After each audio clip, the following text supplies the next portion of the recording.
जय श्री कृष्णा, राधे राधे भक्तों। दोस्तों कैसे हैं आप सब? उम्मीद है कि आप सब बहुत अच्छे होंगे लड्डू गोपाल जी की कृपा से। दोस्तों मैं हूँ दीक्षा और मैं आप सबके लिए फिर से लेकर के आ गई हूँ लड्डू गोपाल जी की कहानियाँ। दोस्तों आज की कहानी दिल को दहलाकर रख देने वाली है। तो आप लोग इस कहानी को अंत तक ज़रूर सुनें अगर अच्छी लगती है दोस्तों।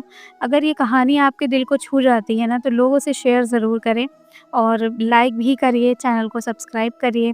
तो चलिए जानते हैं आज की लीला कथा। तो जो आज की लीला कथा मुझे भेजी है रीता भदौरिया जी ने। रीता भदौरिया जी की आज की जो लीला कथा है ना, उन्होंने जब मुझसे शेयर की ना, तो मेरी रूह काँप गई दोस्तों एक पल के लिए कि क्या कोई सच में ऐसा कर सकता है? रीता कहती हैं कि मेरी एक बेटी है जो एडॉप्टेड है, मैंने उसे एडॉप्ट किया हुआ है। लेकिन उसके साथ जो घटना अनाथालय में घटित हुई है, जो उसके साथ घटित हुआ ना मैं कभी भूल नहीं सकती। और उसकी जान कैसे बचाई लड्डू गोपाल जी ने, आज हम इस कथा के बारे में जानेंगे दोस्तों। तो दोस्तों जिया जब 15 दिन की थी तभी उन्हें अनाथालय में छोड़ दिया गया था। अनाथालय में रहती हुई जिया बड़ी हो गई। वो बहुत ही समझदार, बहुत ही सुंदर और बहुत ही नटखटी और बहुत ही चुलबुली थी। 5 साल की जिया जब बड़ी हो जाती है, जिया को देख कर के लोग कहते थे कि ये इतनी सुंदर है तो बड़ी होकर कितनी सुंदर होगी। सुंदरता को देख कर के कई लोग थे जो उसे अडॉप्ट करने के लिए आए थे। एक परिवार आया था अडॉप्ट करने के लिए जो जिया को कह रहा था कि हमें आप इन्हें दे दीजिए। तो हम लोगों ने रीता जी कहती हैं कि सब लोगों ने उसे अच्छे से फाइल उसके जो कपड़े थे, सारी चीज़ें पैकिंग कर दी। उनकी जो भी डॉक्यूमेंट्स है सब उन्होंने रेडी कर दिया। उसके बाद अचानक से कुछ उन लोगों को गलत लगा, इसलिए उन लोगों ने उस रिया को देने से मना कर दिया। तो रिया को कई लोग थे, जब रिया कभी भी आती तो उसे लोग लेकर जाते, घंटों-घंटों बैठाकर बात करते रिया से। रिया इतनी चुलबुली थी, रिया इतनी नटखट थी कि लोगों से के पास जाने से भी नहीं डरती थी। रिया हमेशा कहती थी कि मुझे मेरा घर चाहिए आंटी, मुझे मेरा घर चाहिए, मुझे मेरा घर दे दो ना, ये मेरा घर नहीं है। तभी वो आंटी समझाती कि बेटा भगवान चाहेंगे ना जिस दिन उस दिन तुम्हारा घर आएगा, तुम परेशान ना हो। तो रीता कहती हैं कि वहाँ पर एक आंटी रहती थी जिनका नाम राधिका था। राधिका हमें बचपन से तो नहीं कह सकती, लेकिन वो कुछ समय से ही जिया को जानने लगी थी, जिया को बहुत प्यार करती थी क्योंकि जिया वैसी थी भी, जिया बहुत सुंदर थी। पढ़ाई-लिखाई में भी बहुत तेज़ थी, उसको पढ़ाया भी जाता था जिया को, जिया बहुत तेज़ थी पढ़ने में। इसी तरह से जिया धीरे-धीरे 10 साल की हो जाती हैं। 10 साल की जब जिया हो जाती हैं तो वो और भी सुंदर हो गई थीं। अब वहाँ पर अनाथालय में सबसे सुंदर बच्चियों में जिया थी, तो जिया को बहुत सारे लोग अडॉप्ट करने के लिए आते थे, लेकिन ये लोग मना कर देते थे कि इतनी सुंदर है, कोई गलत काम करने के लिए ये लोग ना ले जाएँ। क्योंकि उनकी खुद की तो बेटी है नहीं और किसी की बेटी को ऐसे ही नहीं ले जा सकते। तो उसके बाद वो लोग काफ़ी दिन तक उन लोगों ने जिया को किसी को नहीं दिया, लेकिन जितने भी अनाथालय में बच्चे थे वो किसी न किसी को अडॉप्ट, किसी लड़के को कोई अडॉप्ट करके ले जाता, किसी लड़की को कोई अडॉप्ट करके ले जाता। इसी तरह से जिया भी एक हमेशा इंतज़ार में रहती कि कब मेरा घर होगा, कब मैं अपने घर जाऊँगी, मेरे मम्मी-पापा होंगे। तो जो राधिका थी ना, उनके पास थे लड्डू गोपाल जी, तो वो लड्डू गोपाल जी को उनको दे देती हैं। और वो देती कैसे हैं? दोस्तों एक दिन आया रक्षाबंधन का दिन था, तो राधिका ने किसी को राखी नहीं बाँधा क्योंकि राधिका से हमेशा छोटे-छोटे जो बच्चे वहाँ पर थे, उनसे बहस होती रहती थी। वो कहती थी कि नहीं, इनमें से मेरा कोई भी भाई नहीं है, कोई मेरी रक्षा नहीं करता। सब मुझे अब जब मुझे कहते हैं, सब मुझे चिढ़ाने लगते हैं तो कोई भी मुझे नहीं बचाता। तभी बहुत ज़्यादा उस दिन राधिका रो रही थी। तभी राधिका नहीं, जिया रो रही थी, तो राधिका जो थी उनको वहीं पर लड्डू गोपाल जी को दे देती हैं। वो कहती हैं कि ये लो, ये है तुम्हारे छोटे से कान्हा भैया, इनकी पूजा करो, इनको अपने पास रखो, ये तुम्हारी ज़रूर से सहायता करेंगे। उसके बाद ये सुन कर के छोटी-सी जिया जो 10 साल की थी, उन्हें अभी भी नहीं पता था कि सच में भगवान लड्डू गोपाल जी होते क्या हैं। बस उनके छोटे से मन में ये छवि बस गई थी कि ये मेरे भैया हैं और इनसे इनके साथ रहने से ना मेरी सारी चीज़ें दूर हो जाएँगी। तो वो हमेशा लड्डू गोपाल जी को लिए रहती थी। बस तो वो कोई पूजा सेवा नहीं करती थी, बस वो लड्डू गोपाल जी को सुबह-शाम लिए रहती थी और राधिका जी ने भी उन्हें लड्डू गोपाल जी को दे दिया था, क्योंकि वो भी बहुत प्यार करती थी। कभी-कभी जिया को अपने घर भी ले जाना चाहती थी, लेकिन अनाथालय से उनको बाहर ले जाने की अनुमति नहीं थी, क्योंकि भले वो वहाँ पर काम करती थी, लेकिन वो भी बाहर नहीं ले जा सकती थी। कभी-कभी जिया को कहती कि कोई बात नहीं बेटा, हम तुम्हारे घर लेकर के चलेंगे। उसके बाद एक दिन आता है बर्थडे का दिन, जिया का बर्थडे होता है। बर्थडे क्या मनाया, जिस दिन जिया को उस जगह पर ले आया गया था, उसी दिन को उसका बर्थडे मान गया था कि इसका ये बर्थडे है। तो इसी तरह से जिया का बर्थडे आता है। उस दिन जो राधिका थी ना, उन्होंने पार्ले बिस्किट का केक बनाकर वो उनके लिए लेकर आई थी। क्योंकि एक बच्चों का अगर हम बर्थडे मनाएँगे तो सारे बच्चों का मनाना पड़ेगा, तो इसलिए उन्होंने अनाथ आश्रम में ही एक केक लेकर आई वो, जो पार्ले बिस्किट का बना हुआ था। वो वहीं पर ले जाकर के उसको केक कटवाती हैं और उसे एक बहुत ही सुंदर सी डॉल देती हैं। वो कहती हैं कि ये लो डॉल, इससे तुम खेलना और ये तुम्हारा केक था, तुम्हें कैसा लगा? जिया भी बहुत खुश हो जाती है। वो कहती है मुझे पता है कि आपने ये बिस्किट का केक बनाया ना, मुझे केक बिस्किट का बहुत ज़्यादा पसंद है। इसी तरह से जिया की ज़िंदगी मस्त चल रही थी। राधिका भी बहुत ज़्यादा खुश थी। एक दिन राधिका की अचानक से तबीयत खराब हो जाती है। राधिका नहीं आती हैं। राधिका नहीं आती हैं तो जिया सोचती है कि राधिका नहीं आ रही, क्योंकि वो रोज़ आती थी, आज नहीं है, क्योंकि राधिका को टाइफाइड हो गया था। टाइफाइड की वजह से वो कुछ दिन वहाँ पर नहीं आई थी।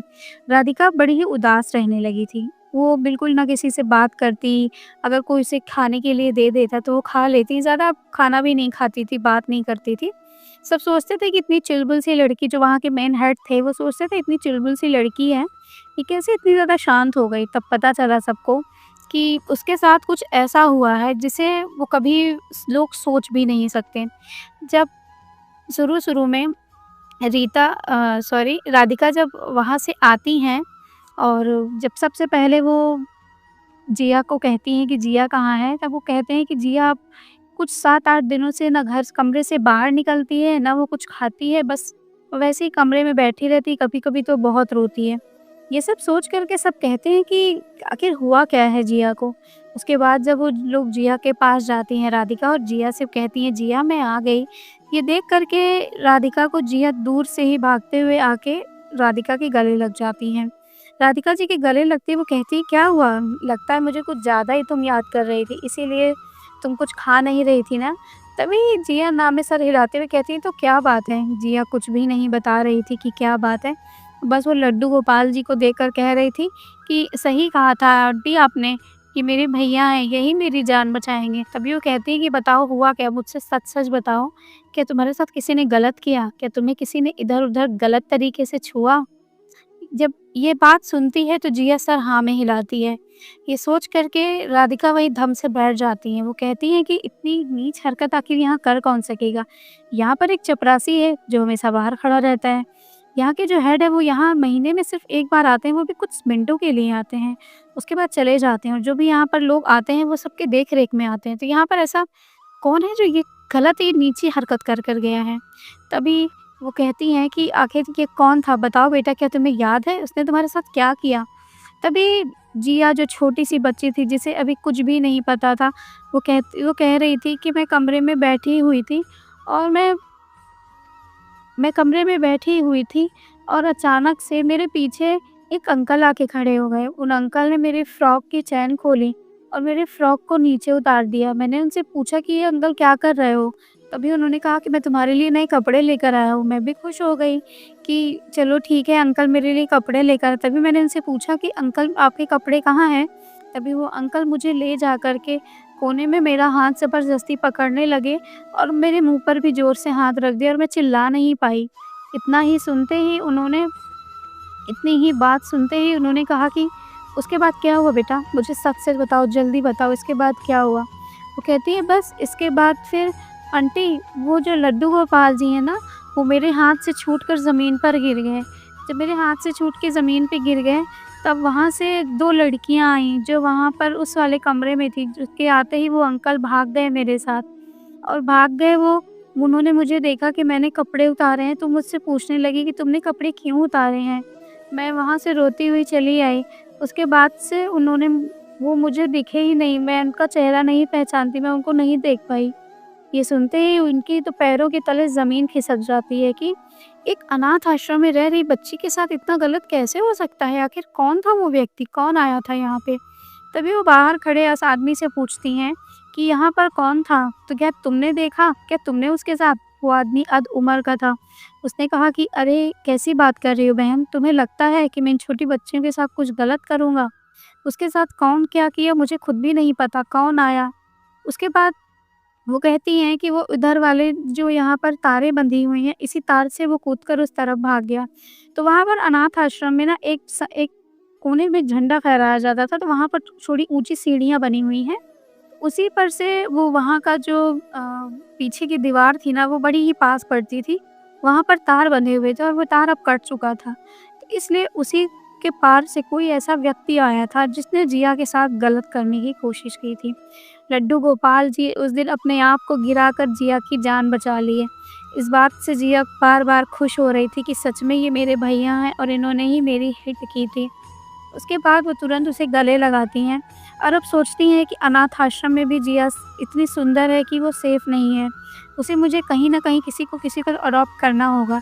राधिका ने सोचा कि मैं अडॉप्ट कर लूँ, लेकिन उसकी पहले से ही 3 बेटियाँ थीं। वो कह रही थी मैं जिया को लेकर के भी जाऊँगी तो उसे क्या करूँगी? तभी उसने हर जगह बात की तो एक नंबर से कॉल आया उधर से। वो बहुत बड़े लोग थे, उनका कोई भी बेटा, कोई भी बेटी नहीं थी। वो लोग बहुत ही रईस और बहुत ही अच्छे लोग थे। वो लोग यहाँ पर देखने के लिए आए। उन्होंने जिया को बुलाया, जिया से बहुत अच्छे से प्यार से बातें की। उन्होंने बोला कि हम इनको घुमाने के लिए ले जाएँगे। हमने कहा कि हाँ ठीक है, आप ले जाओ। जिया उनके साथ घूम कर आई, बहुत सारे ड्रेस लेकर आई, बहुत सारे खिलौने, बहुत सारे जूते, बैग्स, बहुत सारी चीज़ें लेकर आई, जिस चीज़ को देख कर के हमें भी बहुत अच्छा लगा। तभी जिया ने उन लोगों से कहा कि आंटी, अंकल, आप मुझे अपने साथ अपने घर नहीं ले चलोगे? ये मेरा घर नहीं है। राधिका आंटी कहती हैं कि मेरा घर जहाँ होगा मैं खुद ही वहाँ पर जाऊँगी। लड्डू गोपाल जी चाहेंगे तो मैं वहाँ पर सच में चली जाऊँगी।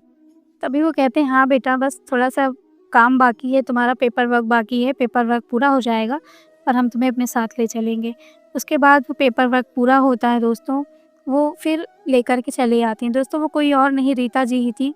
रीता भदौरिया जी ही लेकर के आती हैं। रीता जी कहती हैं कि मेरे हस्बैंड आज भी बहुत ज़्यादा प्यार करते हैं। आज जिया 15 साल की हो चुकी है और उसे हम एक बहुत अच्छे स्कूल में पढ़ा रहे हैं। बहुत ही तेज़ और बहुत ही अच्छी लड़की है, वो हर फ़ील्ड में बहुत ही कमाल करके लाती है। 15 ही साल की उम्र में हमारे घर का जो जिया का कमरा है, वो अवार्ड से भरा पड़ा है, वो इतनी ज़्यादा टैलेंटेड है। मुझे लगता है कि सच में उसकी माँ बहुत ही ज़्यादा अच्छी रही होंगी, जो उसने इतनी अच्छी लड़की को जन्म दिया, जो इतनी ज़्यादा टैलेंटेड है, इतनी ज़्यादा संस्कारी है। और रीता जी ने कहा कि आज भी उसके पास वो लड्डू गोपाल जी हैं, जो लड्डू गोपाल जी शायद उसकी वहाँ की जो मेड रही थी, उसने उन्होंने दिया हुआ था। और आज भी वो लड्डू गोपाल जी को खुद से अलग नहीं करती और वो कहती है कि यही मेरे रक्षक हैं, यही मेरे भाई हैं। तो जब इसने मुझसे ये बात कही थी, तभी मैंने उससे ये बात पूछी और उनके वहाँ पर जो मैम थी, मैंने उनसे भी सारी बातें पूछी। तब उन्होंने मुझे ये सच्चाई बताई कि कैसे उसके साथ कुछ गलत, कोई बाहर का लड़का आया था जो कूद कर आया था, कूद के चला गया उसके साथ गलत करने के लिए। लेकिन सच में अगर उस दिन लड्डू गोपाल जी नहीं होते, तो शायद उसके साथ कुछ भी बुरा हो सकता था। तो उसने कहा कि ये सारा श्रेय लड्डू गोपाल जी को ही जाता है। सच में लड्डू गोपाल जी रक्षा करते हैं अपने भक्तों की। तो वो लड्डू गोपाल जी के साथ सिर्फ़ खेलती थी, उनके साथ रहती थी, उनको अपना भाई मानती थी। आज भी वो अपने लड्डू गोपाल जी को अपना भाई ही मानती है और आज भी वो रहती है। तो रीता भदौरिया जी ने मुझे जब ये कथा बताई, तो मैं बड़ी ही आश्चर्य में पड़ गई कि क्या सच में बच्चियाँ आज के ज़माने में सेफ़ हैं? नहीं हैं सेफ़। सोचिए, अनाथ आश्रम में रह कर के भी उसके साथ कोई भी बाहर का व्यक्ति आकर ऐसा करके जाता है, ये तो गलत बात है। उसके बाद रीता जी कहती हैं कि मैंने उसका नाम जिया नहीं रखा है, मैंने कुछ और नाम रखा है जो कि मैं आपको नहीं बता सकती। और उन्होंने जगह का नाम भी नहीं बताया, बस उन्होंने बताया कि वो बहुत अच्छी लड़की है, बहुत ही सुंदर है जिया। सच में बहुत अच्छी लड़की है। उन्होंने कहा कि मैं ऐसी बेटी पाकर धन्य हो गई हूँ और मैं चाहूँगी कि हर जन्म में मुझे जिया जैसी बेटी मिले। तो दोस्तों, ये थी लीला कथा जिया की, जो अनाथ आश्रम में पली-बड़ी और लड्डू गोपाल जी ने उनकी जान बचाई। तो चलिए, मिलूँगी दोस्तों फिर से एक नई लीला कथा के साथ आप सबके सब तक के लिए राधे राधे। जय श्री कृष्ण।